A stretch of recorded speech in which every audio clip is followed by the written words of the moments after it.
been even remotely romantic about Paris. I may have been romantic about London because of Charles Dickens, but the romance lasted for exactly as long as it took me to carry my bags out of Victoria Station. My journey, or my flight, had not been to Paris, but simply away from America.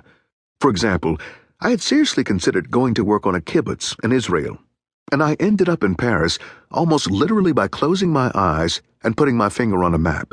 So I was not as demoralized by all of this as I would certainly have been if I had ever made the error of considering Paris the most civilized of cities and the French as the least primitive of peoples. I knew too much about the French Revolution for that. I'd read too much Balzac for that.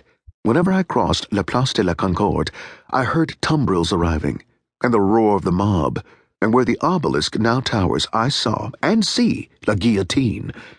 Anyone who has ever been at the mercy of the people then knows something awful about us, will forever distrust the popular patriotism, and avoids even the most convivial of mobs.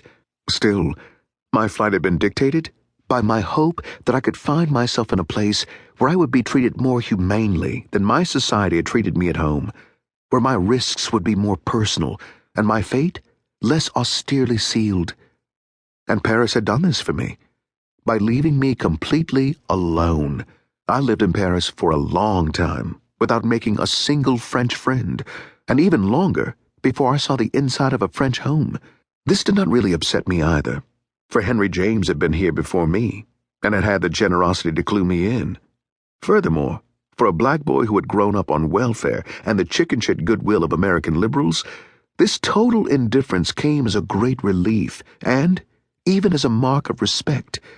If I could make it, I could make it. So much the better. And if I couldn't, I couldn't. So much the worse. I didn't want any help, and the French certainly didn't give me any. They let me do it myself, and for that reason, even knowing what I know, and unromantic as I am, there will always be a kind of love story between myself and that odd, unpredictable collection of bourgeois chauvinists who call themselves La France.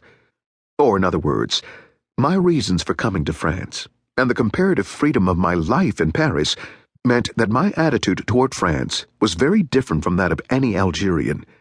He and his brothers were, in fact, being murdered by my hosts, and Algeria, after all, is a part of Africa, and France, after all, is a part of Europe.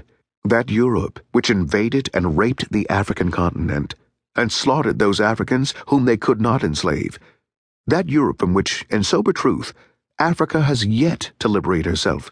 The fact that I had never seen the Algerian Kasbah was of no more relevance before this unanswerable panorama than the fact that the Algerians had never seen Harlem. The Algerian and I were both alike, victims of this history, and I was still a part of Africa, even though I had been carried out of it nearly 400 years before. The question of my identity had never before been so crucially allied with the reality, the doom of the moral choice. The irreducible inconvenience of the moral choice is that it is, by definition, arbitrary, though it sounds so grandiose, and on the surface, unreasonable, and has no justification but or in itself. My reaction, in the present instance, was unreasonable on its face, not only because of my ignorance of the Arab world, but also because I could not affect their destiny in any degree. And yet, their destiny was somehow tied to mine. Their battle was not theirs alone, but was my battle also, and it began to be a matter of my honor not to attempt to avoid this loaded fact. And, furthermore, though this was truer in principle than it was in fact, as I had had occasion to learn, my life in Paris was to some extent protected by the fact that I carried a green passport. This passport proclaimed that I was a free citizen of a free country, and was not, therefore, to be treated as one of Europe's uncivilized black possessions. This same passport, on the other side of the ocean, underwent a sea change, and proclaimed that I was not an African prince, but a domestic nigger, and that no foreign government would be offended if my corpse were to be found clogging up the sewers. I had never had occasion to reflect before on the brilliance of the white strategy. Blacks didn't know each other, could barely speak to each other, and therefore could scarcely trust each other, and therefore, wherever we turned,